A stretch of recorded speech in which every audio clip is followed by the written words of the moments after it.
In the autumn of 1914, the fighting on the Western Front in the First World War was in a new phase. The so-called race to the sea saw both German and Allied armies continue to outflank one another as they pushed north through Belgium and France. Yet, in October, one battle ended this mobile warfare and set the tone for the years of attritional and bloody trench fighting that was to come.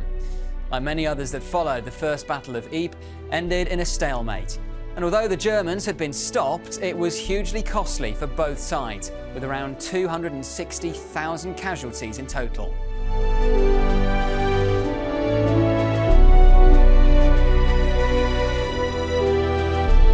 I'm James Hanson. This is Times Radio History, and welcome to History Undone, the show where we look at how the briefest of moments can shape our world. Every week we focus on a different historical battle, and with the help of our experts we ask whether split-second decisions could have changed the outcome and history itself.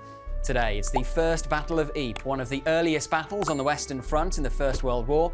And to mark the 110th anniversary of its starting, we ask our experts whether a different outcome here could have changed the war and history itself.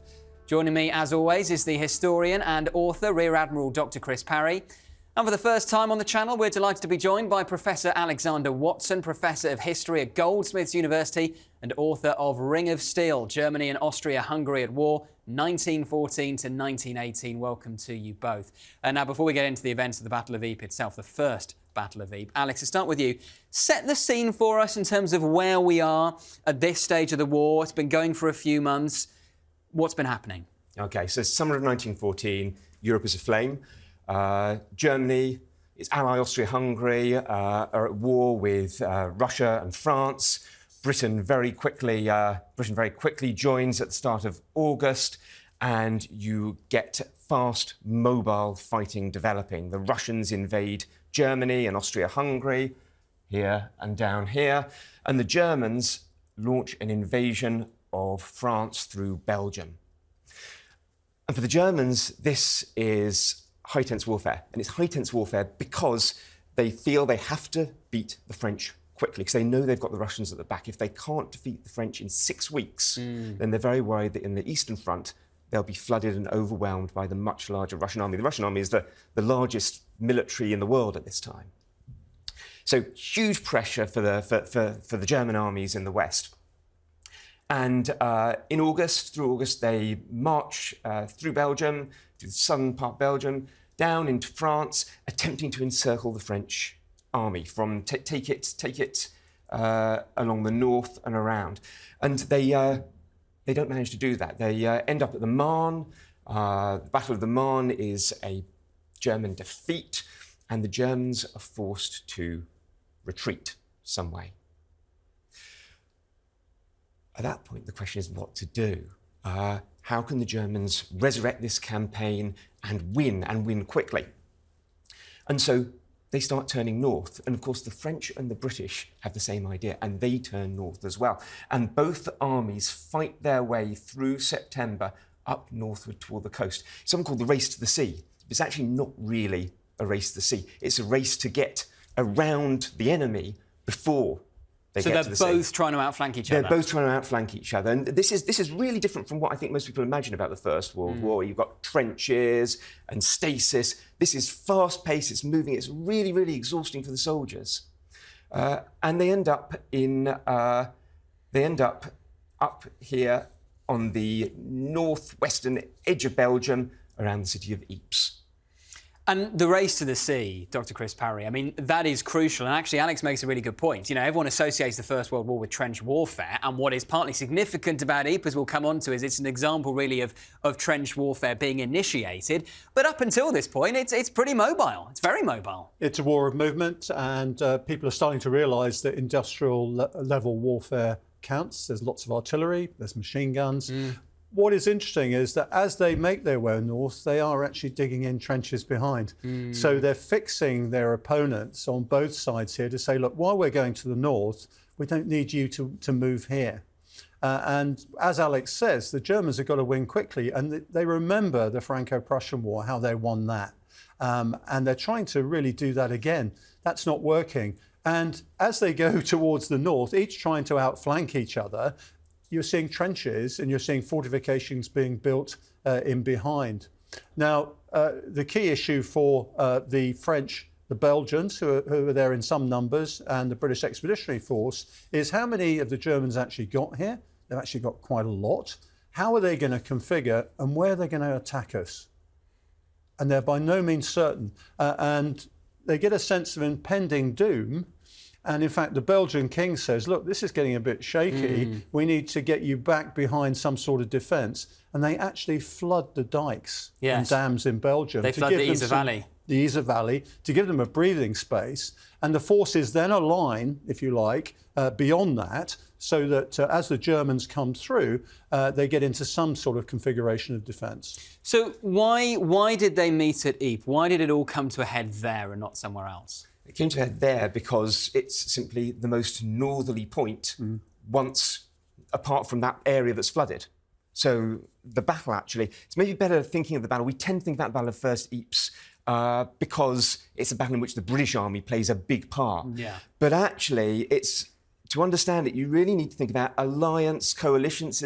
This is actually a battle of First Ypres and the Yser together. So it's the Belgians, it's the French, it's the British, it's Indian troops as well, all fighting together along this front of about 40 miles, stretching from the sea to just south of this Belgian city. It's about plugging gaps. Everybody's seeing where the opportunities are to try and get through, and those gaps are being plugged. And as Alex says, it doesn't matter where you get them from, whether they're Belgians, Indians coming in fresh or British troops. Just make sure they don't break through. Hence flooding the valley. Yeah, and with those trenches as well, they dig those trenches further south because two reasons. Firstly, trenches make land easily defensible. They protect troops. You're much safer inside a trench than outside. But secondly, you can then hold that land with fewer troops. So they're trying to release reserves, trying to release troops, hold this territory with less ground in order then to bring troops to the north and start that war of movement again. And the Germans are able to move two armies, the 6th and the 7th Army, which are down in Lorraine, round here-ish. The 6th Army has moved up here in order to bring mobility to the war again and try and push westwards.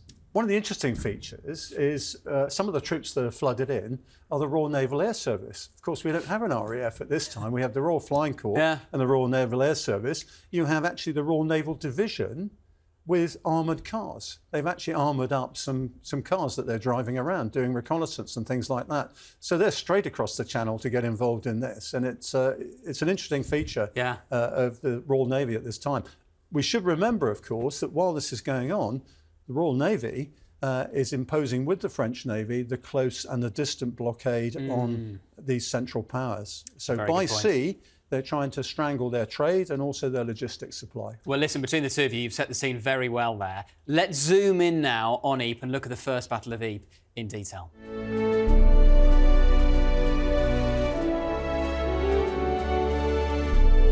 OK, so here we have a new map, and this kind of shows the battlefield for the First Battle of Ypres, or the first engagements, I suppose, because it's worth remembering there were several key points of engagement. Just to point out a few key areas, obviously you've got Ostend up on the coast here. You've got the Yser River, which is very crucial, just running along here. You've got Newpoint, you've got Dixmude, you've got Ypres itself, you've got some names of places that we might talk about some other time on History Undone, including Passchendaele. Alex, to start with you, I mean, it's a big thing to talk about, but break it down into phases if it helps. Talk us through the events of the Battle of Ypres. All right, so maybe to begin in this area, which is 40 miles thereabouts from the coast down to the south, we've got about 200,000 Germans packed in, on the eastern map. Just that's worth bearing in mind. There's about 5 German corps here in October. The Allies, the French, the Belgians, the British are less. We've got the Belgians guarding the front from Newport down to Dixmude, along with the French, and then the British, there are various French coming in and out here, and the British are further down south. There's kind of two battles going on. We separate them into two battles, but really they're the same one. For the Germans, they're the same, because the key thing, what the Germans need to do is punch through this loose front with very shallow trenches. That's also worth maybe pointing out. later in the war, the trenches that people know develop. Lots of trench lines, very sophisticated. These are pretty much ditches and not necessarily very deep either, because the area around here is very, very waterlogged. That's and they flood very quickly. And they flood very, very quickly. Yeah, exactly. And men trying to defend flood trenches, they don't last very long. Yeah. The Germans desperately need to break through here, partly to encircle the, partly to get around the lines and get movement going again. But it's also worth bearing in mind that about 30 miles behind this is Dunkirk. Another 20 miles behind that is Calais. So you've got the Channel ports here. There is the potential, ultimately, if they can get movement again, of pushing the British off the continent, just like Hitler did in 1940. The German attack starts up here. It starts here. There's been a big siege, fortress of Antwerp, which is off the map. The Belgians, with their government, have been locked in there. That gets off going on the 28th of September, goes through the first half of October, and the Belgians escape from it. And they form this line here. That's why this line is formed, because it's defensible. It's the last Belgian stand, really, just as the Allies, the French and the British, are coming up. Germans attack on the 18th. They get over the Yser, which is the river that the Belgians are hoping will defend them, on the 22nd. And they attack furiously on the 24th. I think there's about 15 assaults going on. The Belgians are really tired by this point. They've been fighting since August. They're a small army. And that's why the Germans go for them first. That's why the Germans go for them first. That's what you go for, the weak link. Yeah. And they're running out of munitions. Their guns are worn down. And in desperation, and I think this shows just how dramatic and total the war gets, as Chris has already said, they on the 27th of October, to stop the Germans getting through, they open the lock gates of the canals that come into this at high tide, and the sea floods in. Yeah, that's right. You can just see how much devastation and damage that does. I just find that extraordinary. And it works. I mean, it works. It absolutely stops them getting through. It completely stops them getting through, which is why then the Battle of Ypres, as we know it, further south down here, becomes more important, because the Germans can't walk on water. Chris Parry, do you want to take up the story and the Battle of Ypres, Alex says, that we know, certainly speaking from a British perspective, because that's where we were engaged? Absolutely. And so what we see is a series of engagements, some of them pretty severe, to tell you the truth. Certainly, we've got a salient here around Ypres, and the Germans attack on both sides of this salient. And most of the action is round here. And you see a series of battles over the next 10 days, 2 weeks, well into November, where the Germans are consistently probing. And to be fair, the French and the British are counter-attacking. But essentially, what happens is the role of artillery and machine guns means that the classical ways of actually attacking and defending don't really apply anymore, because you're losing lots of men as they're put into the machine. And the Germans in particular are suffering. There's a real myth about the Germans, having these sort of pickle harbour clad troops that are really professional. Only about 30% of them are professional. Most of them are young recruits, and they're also old sort of reservists and things like that. And they're facing some fairly serious opposition in the British Expeditionary Force. These are professional soldiers. And one of the features on the British side that's worth mentioning, and the Indian side, is that we're used to, particularly from the Boer War, of waiting till your enemy closes and then doing rapid fire. I think anybody who's seen the film Zulu at the end will see how that happens. And the Germans in particular are really surprised at the rate of fire. They think there are more machine guns than there are. And that helps the defence, both in psychological as well as physical terms. This ability to produce rapid fire really helps defend here. But there's a series of engagements which are pretty famous. As I said, they take place around here. The Germans eventually blunt themselves on this, and do you know what? We settle down for the familiar trench warfare that I'm afraid happens for the rest of the war until the major attacks in 1918. Alex, do you want to just pick up on the point Chris made about the quality of the German troops? Because that's quite significant. It is significant. I mean, as Chris says, we think about this professional German army, and a lot of the German army was professional, but it was a huge army. You know, the German peacetime army was 800,000 men. In war, at the start of war, it expands to 3 million in 12 days. But what's really interesting about the battle, especially along here, just north of Ypres, is exactly at Langemarck, is the Germans deploy brand new corps. So a corps at this time is a formation of about 40,000 soldiers. And at the start of the First World War, there's this wave of patriotism in Germany. People are scared that Russia will invade, idea we've got to defend it, and you get 250,000 war volunteers flooding in the first month of the war. And they're paired up with older reserves, and they're trained for 2 months.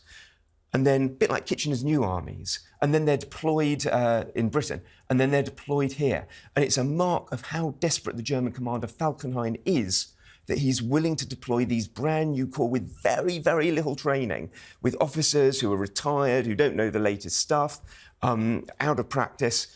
It's a mark of how desperate he is to break through the lines, how desperate he is. He knows this is Germany's last chance to win the war quickly, that he deploys these troops. And one of them, of course, is somebody we know very well from later on. Adolf Hitler. Adolf Hitler is part of this as well. We may return to him a bit later on. And Chris Parry, I suppose the significant thing is, and actually this is unusual for the episodes we've done so far in History Undone, this battle essentially ends in a stalemate. Oh yes, I mean, we're settling down into what we think in familiar terms the First World War is. And this area is so fought over because it is so close to the coast. There is this idea that you might be able to break through the flanks. You've got a considerable build-up of material and men in the central sections, all the way through to Switzerland. So there are constant probes from both sides throughout the war here. Because if you look at it, your flank is protected by the sea. They've run out of space. So essentially, the reason why you have Passchendaele, the reason you have 3 more battles at Ypres and these other famous places like Armentières and places like that, is because actually it's quite vital ground. Because if you can get through here, you actually burst through, you've outflanked the whole of the trench system, and you can get in the rear. And we talk about, I mean, that's absolutely spot on. But the other thing to mention about this, as well as being vital ground, it's just god-awful ground to fight in, especially after it's flooded. I mean, you know, we talk about Stalingrad with awe in terms of the sheer horror that troops had to go through. But Ypres was the First World War equivalent. You know, the mud, the water, you know, soldiers drown in the conditions. It's not just the enemy is human, the enemy is the environment as well. The water table's very high here. There's an interesting postcard that German troops were given to send home of this particular area. And it shows all the places that you can see on here with churches and other things coming up. But the overwhelming thing you see is the amount of water, the rivers, the canals, the streams, everything that are part of it. And you think, crikey, you know, why would you ever fight in this sort of environment? Well, the fact of life is, if you do get through, it's actually quite critical. And Alex, this is obviously only the first of 4 Battle of Ypres, but why is... How does it come to a close? At what point, OK, it's not a decisive victory for either side, it's a stalemate, but at what point do they decide, you know what, we're going to stop the fighting for the time being? So officially, the battle goes nearly to the end of November, I think it's 22nd, something like that, but really the major fighting has ended by the 13th. That's when the Germans, that's when Falkenhayn, the German commander, says, actually, we haven't won. And not only have we not won, but we may have lost the war. Well, on that note, let's zoom out now and let's ask ourselves, how could the Battle of Ypres been won by one side or another? Could it have played out differently? This is History Undone.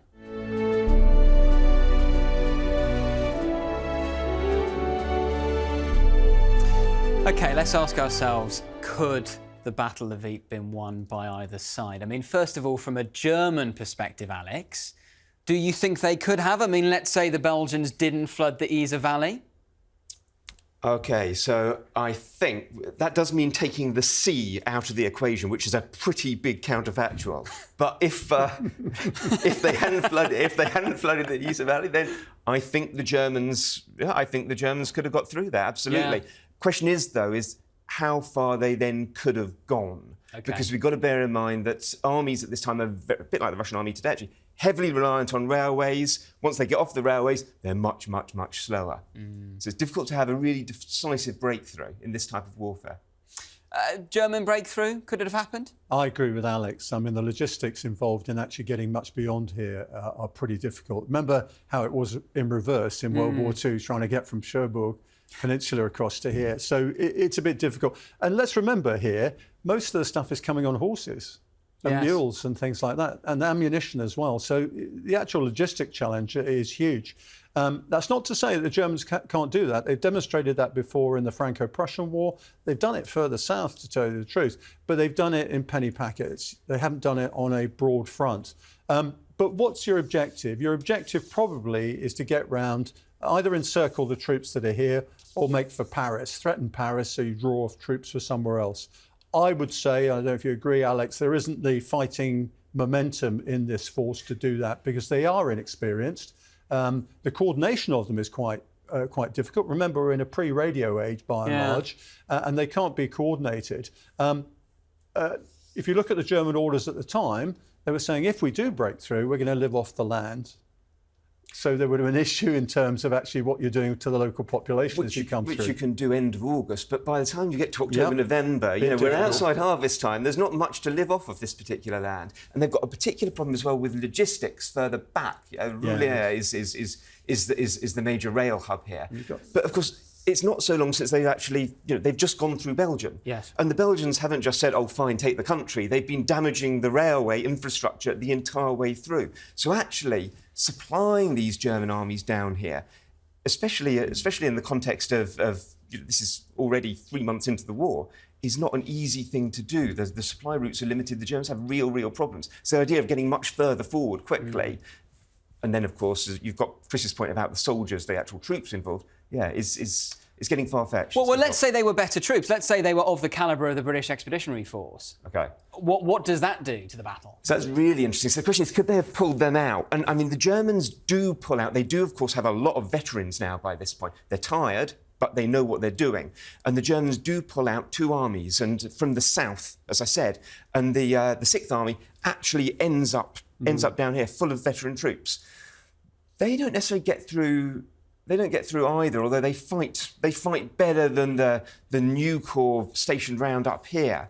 I think one thing that's maybe to be said, though, counteracting that argument, is that the British Expeditionary Force, by this point, is not the kind of the rapier, the wonderful sabre that it's sometimes presented as. This is a force which has been in action since August.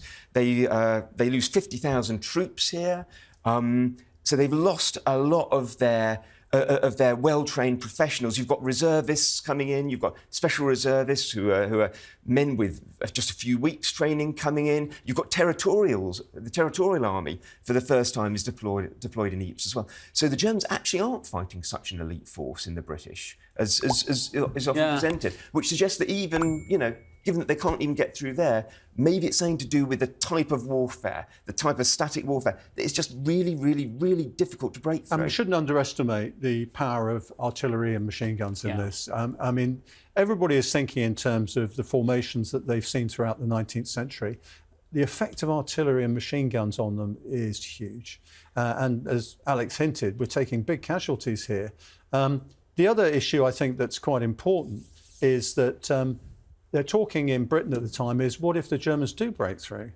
So how are we going to put a blocking force in here if they do get through? So they're digging trenches in Essex at this time, just in case. That's right. High water table there as well, of course. So but there are plans in place. I mean, given the fact they are quite weak, even with a crack force, they've been on the march for quite a long time, these troops. And we know that even seasoned troops have to rest sometimes. They have to basically rearm, they need to re-equip and things like that. And we must stress, this is being driven by sinew, not by carbon fossil fuels. That's the key point. And that's one reason why they deploy these new corps, because although they're very experienced, they don't have very much fieldcraft, they are new, they are fresh, they're mostly, not all of them, but they've got a lot of young troops in among them as well. They've got the sinew to be able to move forward if they can break through. But there's no war-winning element here. Yeah. So if you're a general on either side saying, what's going to win me this battle, or what's going to get me through here, you can't see it. Except maybe one, I think. And I think that... You're going to say mounted cavalry? No, I'm not going to say mounted cavalry. I'm not going to say mounted cavalry. I can imagine the comments underneath. No, that. On the 13th of November, Falkenhayn, the German commander, goes to the Kaiser and goes to the Chancellor, and he says, we can't break through. you should try and get a negotiated peace with That's Russia right. or with France. Yes. So maybe the way of winning this attritional war is not actually breakthrough, but it's about exhausting your enemy. It's about demoralising your enemy. And maybe that's the one chance. That's really interesting, and we will come back to that a bit later on. Is there any way the Allies could have broken through? I don't think so, because through here they're in the numerical inferiority. What's interesting about the Allies is they're incredibly optimistic. You've got some generals here. The commanders are really interesting because they play major roles later on. You've got Foch commanding the French troops here. You've got Douglas Haig commanding one of the British corps. You've got Rawlinson who sets up the Somme battle in 1916. Really big people, and then Falkenhayn on the other side who manages the German army through to 1916. And the Allies, the French in particular, are like, we can do this, we can break through. And Foch never accepts that they're in the defence. I mean, Foch never accepted right through 1940-18 that they were ever in the defence, despite much of France being invaded. But they don't have the troops. Whenever the French go over and try and attack, they're blocked. And what are you going to do? Yeah. I mean, are you going to retake Antwerp? Are you going to go back up through here? What is the aim? The only thing the Allies are trying to do here is stop the Germans. That's the key point. There isn't any ambition to do anything beyond that. The one area I think there are possibilities is nobody thinks about bringing in big battleships here as artillery off the coast and saying, you know what, we could actually stop the Germans here. We could actually force, basically, with a lot of artillery. I mean, naval artillery is devastating for land troops. Why aren't we bringing that in? The U-boats aren't in Ostend yet at this stage. Yeah. And so we could have actually brought our old battleships, not the new dreadnoughts. They could have come in and they could have pounded a way through here for passage to be made. You've got the sinking of Cressy, which I think is British. Cressy, Abuki, 3 cruisers. That's September, isn't it? Yeah. That's happened in the Channel. So they are a bit worried about. The British are a bit worried about the U-boats. And mining as well. Maybe actually though, the big counterfactuals. Why didn't the Germans bring their? They've got a huge surface fleet. They could have brought their navy, and the British navy is up at Scapa Flow, up off the coast of Scotland, way beyond this. There's a possibility of bringing the Kriegsmarine, the German navy, in and bombarding the lines, but they don't do that either. In part because the German army and the German navy don't talk to each other much through the entire war. There's no real strategic thought in the German. And also, the High Seas Fleet and the Grand Fleet are watching each other. That's true. Who's going to emerge first here to take over the North Sea? And you have some battles in 1914 in the North Sea as well. But it's always amazed me that the naval element.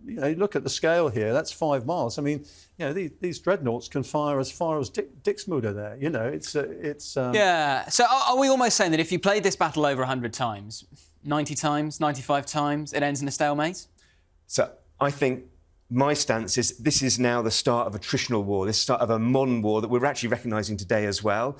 And in this type of war, you don't look for decisive battles. Battles aren't decisive, they're grinds. They're parts of bigger processes. And this is the start of a very big process and a very bloody process which went right through to 1918. But let's face it, that's what's happened further south. Yeah. So once you're static, why wouldn't it happen here? As we said, it's not great for digging trenches. But the staggering thing, of course, is it continues to focus attention. This area, we've got names here that are absolutely iconic. Passchendaele here, for example. All these ridges and woods here are famous later in the war. So for some reason, and we know the reason, it's because if you do get around here, it's actually quite critical. But it's a real focus of attention. So it all starts here.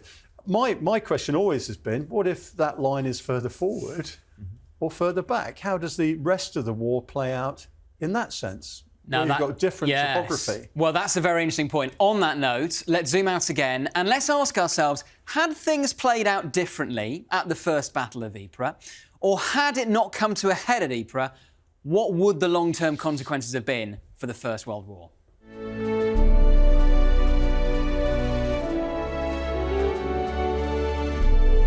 OK, we've zoomed out now. This is the map of continental Europe as it would have been in the autumn of 1914. Going to start with you, Alex. Let's say the Germans got to the coast. What changes? Oh, I think if the Germans get to the coast, a lot changes. Above all, the British are likely to have to evacuate because you've got Calais, Dunkirk, Boulogne all here. If there you go, your shortest route across the Channel, which is crucial for supplying the British Expeditionary Force, you've lost your ports. So you're looking at perhaps the removal of the British Expeditionary Force from the fight. Whether that would actually stop Britain fighting, though, I'm less sure about, because, of course, Britain's main strength at this time is not military, it's naval. It's naval, so it doesn't knock Britain out of the war? No, not necessarily. No, I don't think so. Chris Parry, do you want to come in on that? I totally agree with that. I'm not sure whether we take our troops back across the Channel. I think they withdraw. I think there's no doubt about that. They move down in stages. I think the issue for the Germans here is if you do break through here on the north, you want to start putting into the French mind, this looks like 1870, 1871 again. Yeah. And there comes a point where the French go, you know what, we're in a Sedan situation here. And before Paris falls, before it gets totally wrong again, at what point do we say, we get it, the original point of the Schlieffen Plan has been achieved, and we'll talk. So you think if they feel like Paris is threatened, they're going to think, OK, we'll go into negotiations? Well, we might start talking. I mean, I think everybody's thinking about talking here because we are seeing a war that actually is lasting longer than most people thought it would. Everybody says over by Christmas, but once the German attack in the West has been stalled, everybody starts thinking about talking. As Alex mentioned, Falkenhayn is saying to the Kaiser, you've got to get an armistice either in the East or West because we've got this war on two fronts, which we said we didn't want. Similarly, the French, don't really want their country invaded again in the way it was in 1871. And so if you've got a large German force flooding through here, you're almost certainly going to get an attack as well here from the Germans against a weakened line. Once they come flooding through, the French are going to go, you know what, we might not be interested in this. Just to rein things in a little bit, though, just because I'm a historian, so we said job to killjoys. Let's bear in mind that the Germans are also very, very tired by this point. Yes. Yep. And mobility, actually moving troops, even under the best conditions in these circumstances, is slow and it's difficult. We've already talked about the reliance on horses. So if there is going to be any decision, we're in the realm of the psychological. Okay. We're not looking at blitzkrieg. Correct. No. Yeah, we're in the realm of the psychological. It's the memory of 1870-71. Everybody tries to transpose the Second World War onto this. That's everybody's trick, because that's the way memory goes. But if you look at what's being talked about at the time, it's all about the Franco-Prussian War. And these are Prussians in the French mind. They're not Germans. Yes, yeah. Even though you've got princes of Württemberg commanding some of these troops and things like that. Let's talk about something you mentioned earlier, Alex, which is, of course, that Falkenhayn said to the Kaiser when it ended in a stalemate, look, this has failed. And as a result, the war has essentially failed and we should seek an armistice. Had he taken his advice, I mean, we're saying the First World War ends in 1915? I think so, absolutely. I mean, or at least parts of it end in 1915. So Falkenhayn didn't want an overall peace. He considered Britain to be Germany's most dangerous enemy. But he didn't believe, after Flanders, after Ypres, that Germany could win, or Germany, with its weaker ally Austria-Hungary, could win against Russia and France and Britain.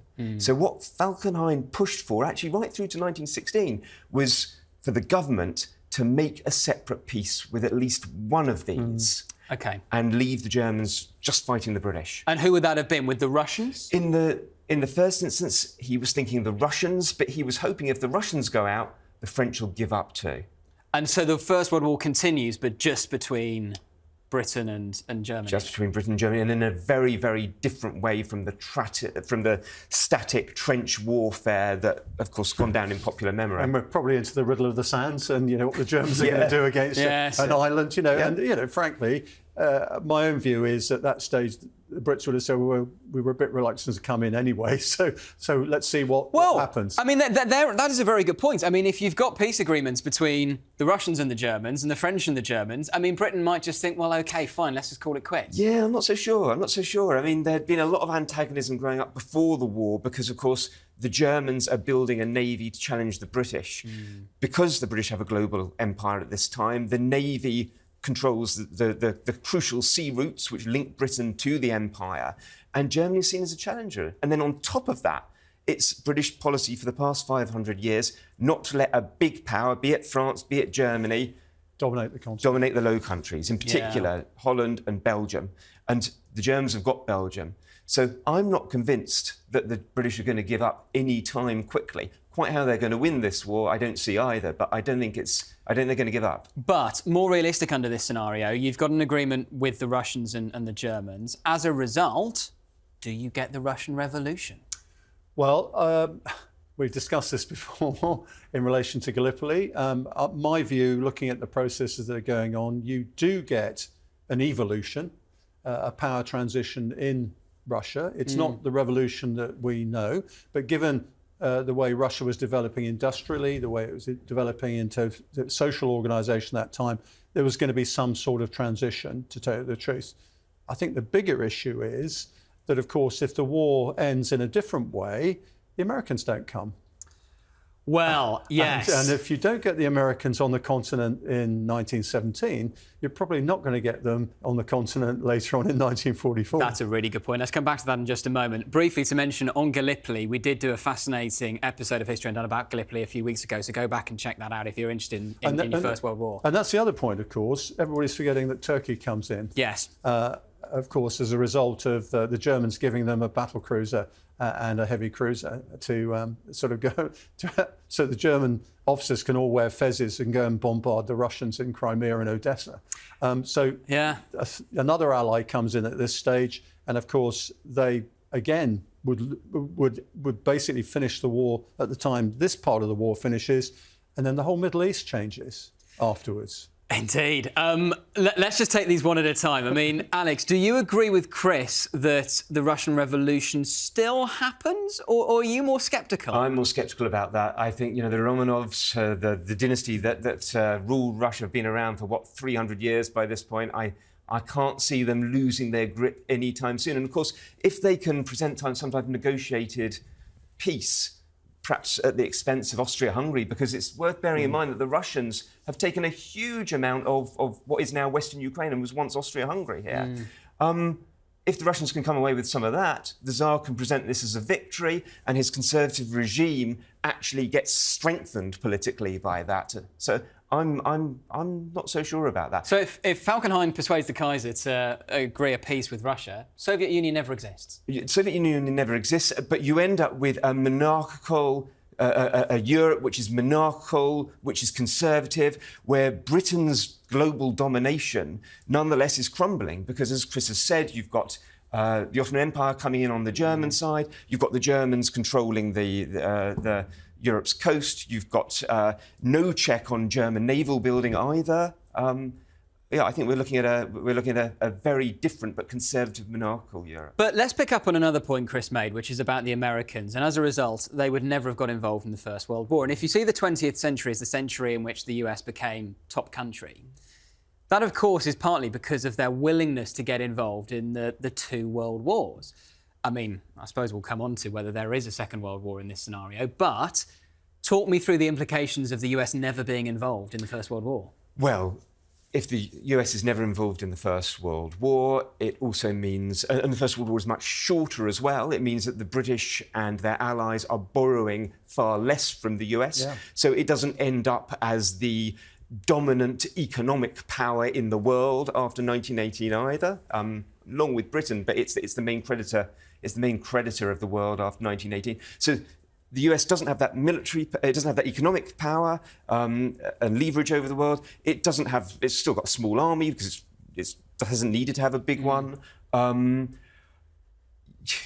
end up with an isolationist continent with probably a president who's saying we don't want to be involved in the world, just make America great again on its own. Just one thing. That's what happens.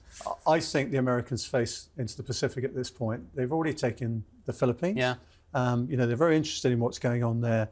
And I think you see the emphasis in America, especially with the drive west, going to the Pacific and basically saying, OK, we understand trade and everything with Europe, but actually it's not our business anymore.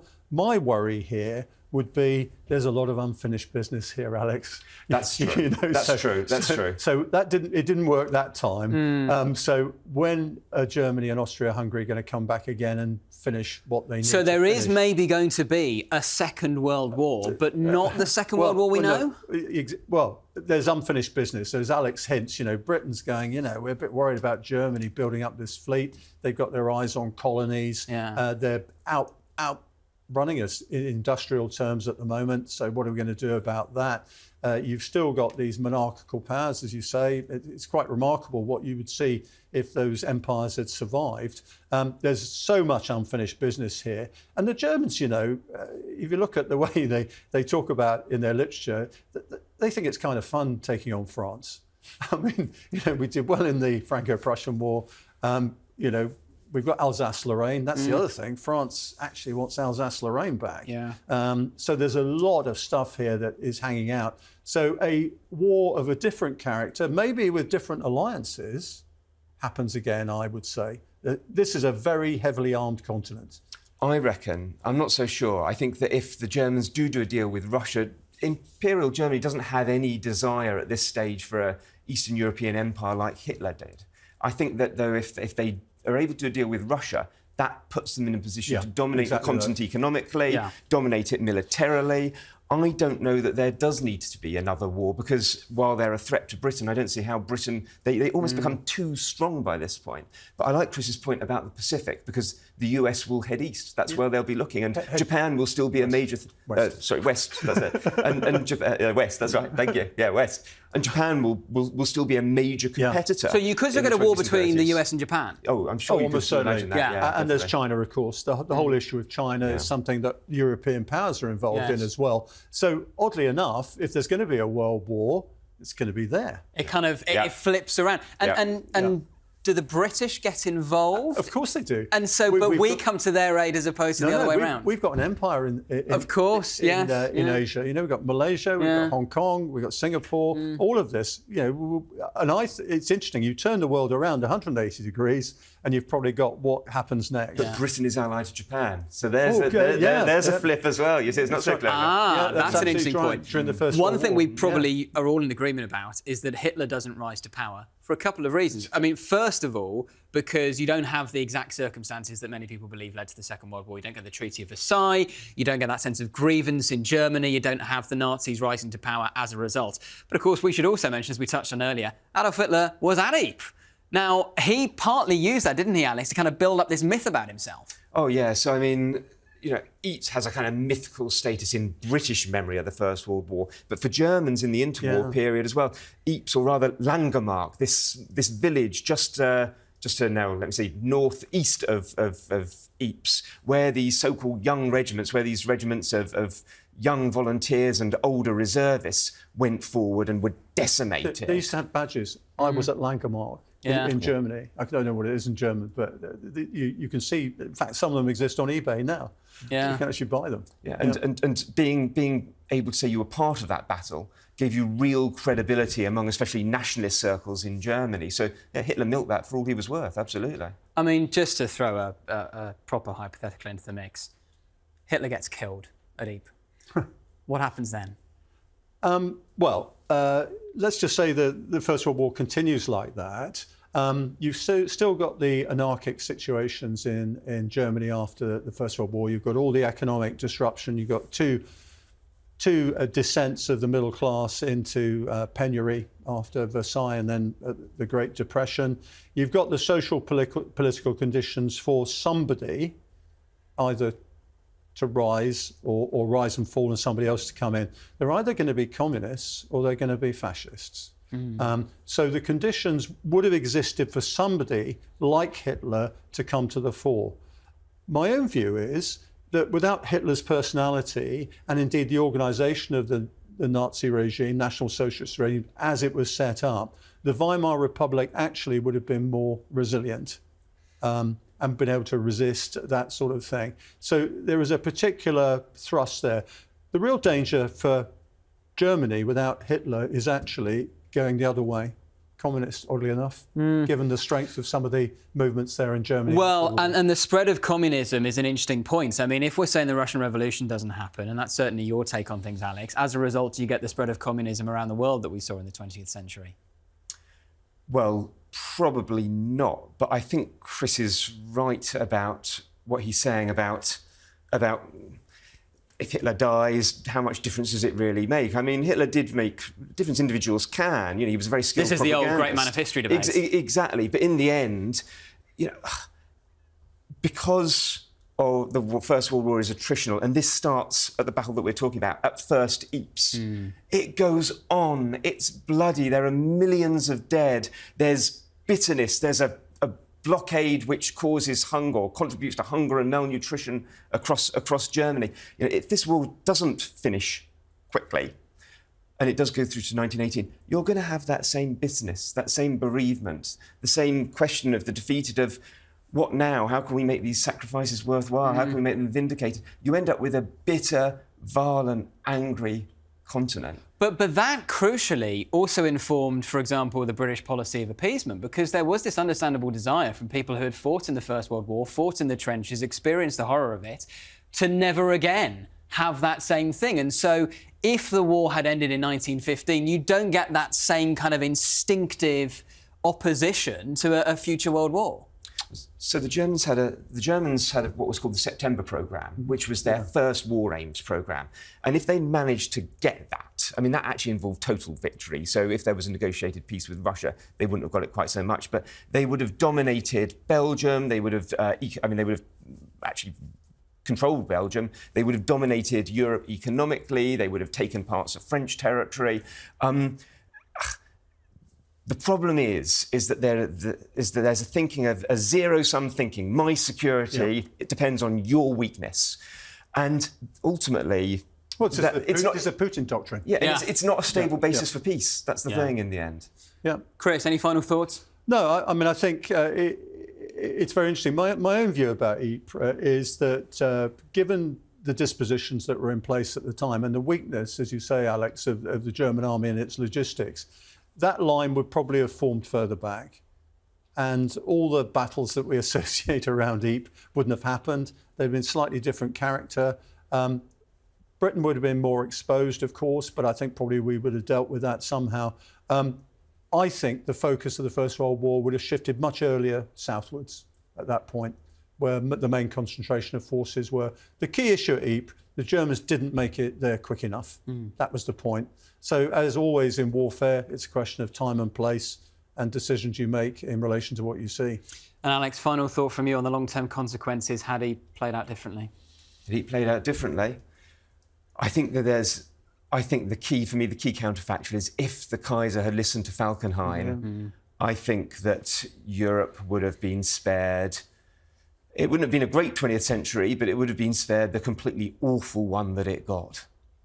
Well, on that note, thank you both so much for joining us. Honestly, this is one of the most fascinating episodes of History Undone I think we've done so far. So we're saying that had the Battle of Ypres played out differently, there is a scenario in which the Germans get to the coast and that puts them in a far stronger position for the rest of the war. But more likely, what if the Kaiser had listened to Falkenhayn's suggestion for a negotiated peace with, at the very least, Russia, maybe France as well? Let's take the Russian example. Does that mean the Russian Revolution happens? Alex is of the view it doesn't. Chris thinks it still happens, but in a different form. But certainly, the Russia that we know today would probably be very different as a result. The Soviet Union, as we know it, probably would not have come to pass. And as a result, do you get the Cold War?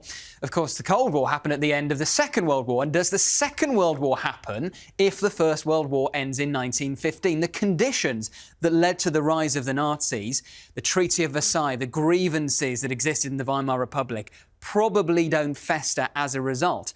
What is the long-term consequence for the US? They would never have got involved in the First World War. Does that mean that instinctive isolationism that many Americans have extends into later on in the 20th century? If there is a Second World War, though, is it more likely to be initiated first in terms of the US fighting the Japanese? And you still get the British involved in that war, but fighting in the Pacific theatre to help out the Americans, as opposed to the Americans helping out the British in Europe. Some really interesting long-term consequences, all stemming from the First Battle of Ypres back in 1914. I'm afraid that's all we've got time for today. My thanks to Professor Alexander Watson and Rear Admiral Dr. Chris Parry for joining me, and we'll be back undoing more battles from history very soon. But in the meantime, remember to like this video and subscribe to our channel, Times Radio History, on YouTube. And if you like this, why not subscribe to Times Radio's main channel, where you can catch me presenting Frontline, our interview series about the war in Ukraine and other global conflicts. And we'll see you next time. Goodbye.